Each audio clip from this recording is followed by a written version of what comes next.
अस्सलाम वालेकुम स्टूडेंट्स, कैसे हैं आप? उम्मीद करता हूँ खैरियत से होंगे। आज की वीडियो में हम बात करने वाले हैं डायगोनल मैट्रिक्स की। Square matrix A is called a diagonal matrix. एक स्क्वायर मैट्रिक डायगोनल मैट्रिक कहलाता है। अब सबसे पहले ये बात आप अपने ज़हन नशीन कर लें कि जो है ना स्क्वायर मैट्रिक, यानी कि ऐसा मैट्रिक जिसमें नंबर्स ऑफ रो और नंबर ऑफ कॉलम सेम होंगे, वो आपका क्या होगा? स्क्वायर मैट्रिक होता है। तो उस पर सबसे पहली डायगोनल मैट्रिक की क्या बात है कि वो स्क्वायर मैट्रिक होना चाहिए। जैसे कि ये ए बी और सी नीचे दिया गया, ये तमाम के तमाम क्या है? स्क्वायर मैट्रिक है, क्योंकि इनके नंबर्स ऑफ रो और नंबर्स ऑफ कॉलम क्या है? सेम है। If at least one any one of the entry of its diagonal is not zero, क्या होना चाहिए? इसके जो डायगोनल्स है उसमें से कम एक एंट्री ऐसी होनी चाहिए कि जो कि जीरो नहीं होनी चाहिए। And non diagonal entries are zero, और बाकी जो तमाम की तमाम एंट्रीज हैं वो क्या होंगी? जीरो होंगी। अब डायगोनल क्या है? यानी कि ये जो है ना, आप देखें तो लेफ्ट साइड से ऊपर की तरफ से नीचे जो है ना राइट साइड पर ये देखे तो आपका जो है ना ये जो आ रहा है 1 2 3, ये क्या है? डायगोनल है। इसी तरह से ये 1 2 2 या फिर ये 1 3 है 0, तो ये इसका क्या है? डायगोनल है। यानी कि डायगोनल वाले कम से कम एक ऐसा कम से कम एक ऐसी एंट्री होनी चाहिए जो कि क्या होनी चाहिए? ज़ीरो नहीं होनी चाहिए। जैसे कि यहाँ पर है तो इसकी दो एंट्रीज ऐसी हैं जो कि ज़ीरो नहीं है, एक है उसकी एक अलहदा बात है, और बाकी तमाम की तमाम जो एंट्रीज हैं जो क्या होंगी? वो ज़ीरो होंगी। जैसे कि ये ऊपर 3 ज़ीरो है, यहाँ भी, इधर भी देख लें, ये भी ज़ीरो, ये ऊपर वाली भी और नीचे वाली भी ज़ीरो, लेकिन ये जो इसकी है ना सेंटर में यूँ समझ लें वो क्या है? ज़ीरो नहीं है। तो इस तरह का जो भी मैट्रिक होगा वो आपका क्या कहलाएगा? Diagonal matrix. उसके बाद है scalar matrix. A diagonal matrix, अब क्या है? जो डायगोनल मैट्रिक होगा, जैसे कि ऊपर डायगोनल मैट्रिक की हमने डेफिनेशन किया, पहले क्या कह रहा है कि ऐसा मैट्रिक जो कि क्या हो? डायगोनल हो, is called a scalar matrix. वो स्केलर मैट्रिक कहलाएगा if all the diagonal entries are same. जब उसकी क्या होगी? डायगोनल्स वाली एंट्रीज क्या होगी? सेम होगी। जैसे कि ये 1 3 2 3 है, तो ये क्या होना चाहिए? इसकी जगह पर क्या होगा? या तो 1 1 1 होगा, या फिर 2 2 होगा, या फिर 3 3 3 होगा। तो अगर वो सेम होगा उसमें चेंजिंग नहीं होनी चाहिए। एंड नॉन जीरो, और तीसरी बात ये, दूसरी बात वो भी साथ कर रहा है कि इसमें जो है ना कोई चीज़ जीरो नहीं होनी चाहिए। यानी कि जो है ना यहाँ पर तो 1 हो, यहाँ भी 1 हो, लेकिन अगर यहाँ पर जीरो आ रहा है, या फिर जो है ना यहाँ भी 2 है, यहाँ भी 2 है, और अगर इधर जीरो आ रहा है, तो फिर वो स्केलर मैट्रिक नहीं होगा। जैसे कि उसने एग्जाम्पल दी है कि ये देखे तो के है, यानी कि तीनों ही के है, ना कि कोई और हो। यहाँ पर ए भी हो सकता था या फिर एक्स वाई कुछ भी हो सकता था, लेकिन तमाम के तमाम क्या है? के हैं, और बाकी के क्या है? जीरो है। ये तो डायगोनल है, और दूसरा इसकी जो डायगोनल वाली एंट्रीज हैं वो क्या है? सेम है। जब ये सेम होंगी तब ये क्या कहलाएगा? स्केलर। जैसे कि यहाँ पर 2 2 है या फिर 3 3 है, तो ये क्या है? स्केलर मैट्रिक है। उसके बाद है आइडेंटिटी मैट्रिक, ये हम कल भी कर चुके थे। ये diagonal matrix is called identity या यूनिट मैट्रिक। इस आइडेंटिटी मैट्रिक को यूनिट मैट्रिक भी कहते हैं। If all diagonal entries are 1, अगर इसकी जो है ना डायगोनल वाली एंट्रीज क्या होंगी? 1 1 1 होंगी, तो तब ये क्या कहलाएगा? आपका आइडेंटिटी या फिर यूनिट मैट्रिक कहलाएगा।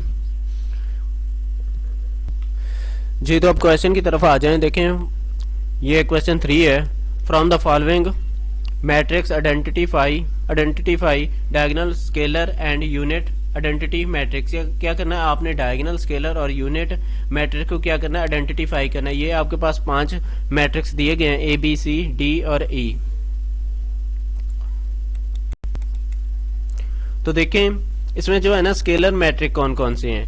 ये जो है ना ऐसे जो कि क्या होते हैं जिनमें डायगोनल्स वाले क्या होते हैं? सेम होते हैं। जैसे कि ये 4 4 है, तो ये क्या है? सेम है, इसलिए क्या है? ये आपके स्केलर है। उसके अलावा देखें ई है, तो ई में अगर आप इसे सॉल्व करते हैं ना 5 - 3, तो ये क्या आ जाता है? 2, और 1 + 1 क्या हो जाएगा? वो भी 2 हो जाएगा। तो इसलिए इसने इन्हें भी क्या कहा है? Scalar matrix. उसके बाद आ जाए यूनिट मैट्रिक्स। यूनिट मैट्रिक में हमने अभी डेफिनेशन की है कि अगर इसके डायगोनल्स वाले एलिमेंट्स क्या होंगे? 1 1 होंगे, तो तब ये क्या कहलाएगा? Unit matric.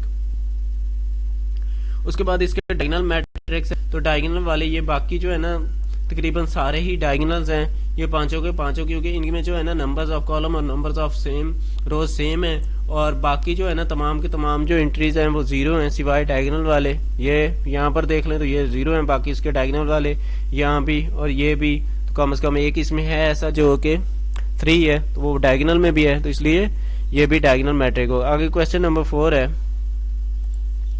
तो देखें, find negative of matrix A B C D E and E when ये आपके पास मैट्रिक दी गई, तो सबसे पहले हम क्या करते हैं, नेगेटिव की डेफिनेशन देख लेते हैं कि नेगेटिव की डेफिनेशन क्या है। जी, तो ये हमारे पास negative of a matrix, matrix का नेगेटिव क्या होता है, let A be a matrix, हमारे पास कोई भी एक ए मैट्रिक है, then it's negative minus A, और इसका जो नेगेटिव होगा वो क्या होगा, माइनस ए। हम इसी मैट्रिक ए को क्या करेंगे, माइनस ए के साथ डिनोट करेंगे, is obtain by changing the signs of all the entries of the matrix, यानी कि हमारे पास जितना भी वो मैट्रिक होगा उसकी जो तमाम की तमाम एंट्रीज होगी हम उसे क्या कर देंगे, माइनस कर देंगे। पहले वो प्लस है तो प्लस को माइनस कर देंगे, और अगर माइनस है तो उसे क्या कर देंगे, प्लस कर देंगे। चलो क्वेश्चन देखते हैं, उसके बाद आपको इसकी समझ आ जाएगी कि कैसे इसे सॉल्व करना है।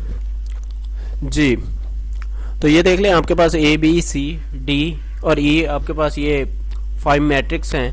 तो आपने क्या करना है, इनका जो है ना नेगेटिव लेना है। तो नेगेटिव तो सबसे पहले मैंने क्या किया, देखें यहाँ पर ए है हमारे पास, वो क्या है 1 0 -1 है, जो इसकी एंट्रीज है उसके साइन चेंज कर दिए, -1, जब 1 था तो उसे मैंने -1, 0 के साथ साइन चेंज करने से कोई फर्क नहीं पड़ता, इसलिए वैसे ही रहने दिया है, और जो -1 था उसे मैंने क्या कर दिया, +1। और साथ ये भी एक चीज़ नोट कर लें कि मैंने यहाँ पर -a लिखा है, a नहीं लिखा। तो आपने क्या करना है, नेगेटिव को जब भी लिखना है साथ -a ज़रूर लिखना है। इसी की तरह से आगे देख लें तो b है, उसके साथ भी क्या है, ये -b मैंने लगा दिया है, और इसकी एंट्रीज जहाँ जिनके साथ माइनस आ रहा था उनके साथ मैंने प्लस कर दिया, और जो प्लस है उन्हें माइनस। ये हमारे पास 3 था, 2 था या फिर 1 था, तो मैंने इनके साथ माइनस माइनस लगा दिया, और जिसके साथ माइनस था उसके साथ मैंने प्लस। सी का भी इसी तरह से किया है कि इसे माइनस और साथ सी कर दिया है। और यहाँ पर इसकी एंट्रीज तमाम की तमाम क्या थी, पॉजिटिव थी। 2 के साथ 6, 3 या फिर 2 है, तो इनके साथ तमाम के तमाम क्या थे, प्लस थे। तो मैंने इन्हें क्या कर दिया, तमाम के साथ माइनस का साइन लगा दिया, यानी कि इनकी जो एंट्रीज है उनके साइन चेंज कर दिए। इसी तरह से डी है, तो वो भी देखें, तो इन दोनों के साथ माइनस था, मैंने क्या किया, प्लस कर दिया 3 और 4 के साथ, और यहाँ पर जो है ना प्लस था उन्हें मैंने माइनस कर दिया। और यहाँ पर आखिर में ये हमारा जो है ना ई है, तो इसको भी देख लेंगे मैंने क्या कर दिया है, इसकी भी जो है ना इंट्रीज के भी साइन को क्या कर दिया, चेंज कर दिया। -1 5 था, यहाँ पर इसके साथ माइनस नहीं था, तो इसलिए मैंने जो है सॉरी पहले माइनस था तो मैंने अब माइनस लगा दिया है, और यहाँ पर ये -2 और यहाँ पर भी -3 कर दिया जिसके साथ पहले प्लस था।